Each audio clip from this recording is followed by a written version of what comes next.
안녕하세요. 아저씨네에 오신 걸 환영합니다. 요즘 극장에 가긴 아직 조심스럽기도 하고 위험을 감수해가면서 극장에 갈 만한 영화는 아직 극장에 없기에 집에서 거의 영화를 보고 있습니다. 극장으로 가야 하나 고민하게 만들었던 테넷이나 탑건2도 최근 다시 연기가 되었죠. 오늘은 지난주 본 영화에 대해 간략히 모아 리뷰를 하는 시간입니다. 그래서 편히 집에서 골라서 볼 수 있는 넷플릭스에서 주말 동안 3편을 보게 되었습니다.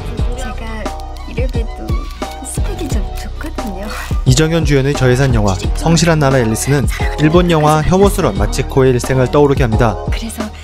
한 여자의 비극적인 삶이나 그녀를 둘러싼 그녀가 어떻게 할 수 없는 세상의 가혹함, 이를 조금은 과장되게 표현하여 블랙 코미디스럽게 표현하는 연출적인 장치는 혐오스런 마츠코의 일생과 유사하죠. 일반적으로는 한국형이라는 국뽕스러운 단어가 붙는 영화들을 별로 좋아하지 않는데 이 영화 성실한 나라의 앨리스는 그 자체로도 꽤 재미가 있습니다. 제목에서부터 알 수 있듯 이상한 나라의 앨리스에서 가져온 제목은 아무리 성실하게 살아도 올라갈 수 없는 이상한 나라임을 보여주려는 의도적인 비틀기일 것입니다. 실제로 영화 속에서 이정현이 연기한 주인공 수남은 외벌이를 해야 하는 상황에서 누구보다 성실하게 쉴 틈 없이 일을 하지만 노력을 해도 따라잡을 수 없는 집값에 더 큰 빚을 빌리게 됩니다. 이 빚이 영화 후반부에서는 도약의 요소가 되기도 하지만 일을 하는 것보다 빚을 져야 그나마 따라잡을 수 있는 아이러니한 세상에서 살고 있는 것이죠. 영화는 이런 수남의 비극적인 이야기를 과장되지만 과도하지 않게 끌어가 잔인해질 수밖에 없는 수남의 모습을 처절하지만 광기 어리지 않게 그려냅니다.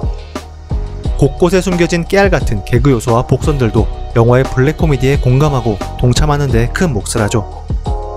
무엇보다도 당시 쟁쟁했던 암살의 전지현, 차이나타운의 김혜수, 무례한의 전도연 등을 제치고 청룡영화상 여우주연상을 수상한 노게런티로 출연을 했다는 이정현의 연기가 큰 빛을 발합니다. 표현이 과장되지 않아 부담스럽진 않지만 피가 튀는 장면이나 어두운 구석이 있기에 이 영화의 추천 점수는 8점입니다.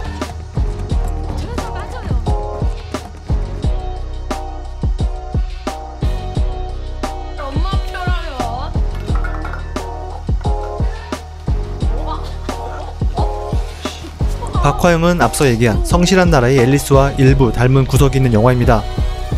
기구한 여자의 삶을 어둡게 보여준다는 데에서 그렇지만 실제 박화영이 담고 있는 이야기는 조금 더 간접적이고 조금 더 깊습니다.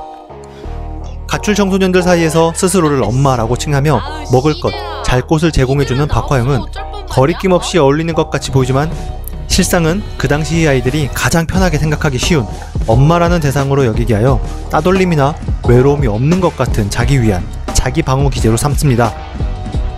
이런 종속적이고 계급적인 관계는 평온해 보이지만 끊어지기 쉽기도 하죠.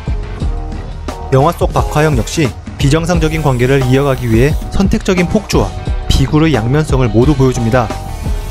가장 씁쓸한 것은 박화영이 칭하던 엄마가 우리들이 대하던 엄마의 모습과 닮아있고 엄마를 대하는 청소년들의 모습이 필요에 따라 엄마를 대하는 우리의 모습과 닮아있다는 것이죠. 시간의 흐름이 조금 섞여있지만 화면의 비율과 깨알같은 소품들을 살펴보며 이를 따라가는 영화적 재미도 있습니다. 생각할 것이 참 많은 데에다 너무 리얼해 보는 이에 따라 부담이 들 수 있는 영화이기에 이 영화의 추천 점수는 7.5점입니다.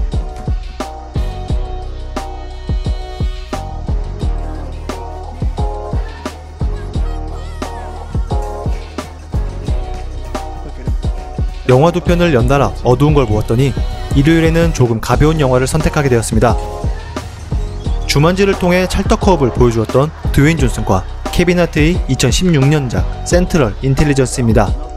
21 점프 스트리트나 화이트 칙스 같은 고교 시절의 트라우마를 가진 요원들의 크로스 코미디인데요. 다른 코미디 영화들이 선을 잘 모르는 것에 비해 적정선을 어느 정도 잘 지키면서 재미를 주는 미국식 코미디 영화입니다. 무엇보다 이 영화의 백미는 최근 분노의 질주, 주만지 등으로 인상 쓰는 역할이 많았던 드웨인 존슨의 가벼움 넘치는 연기와 말빨뿐 아니라 연기도 되는 케빈 하트의 찰떡 호흡입니다.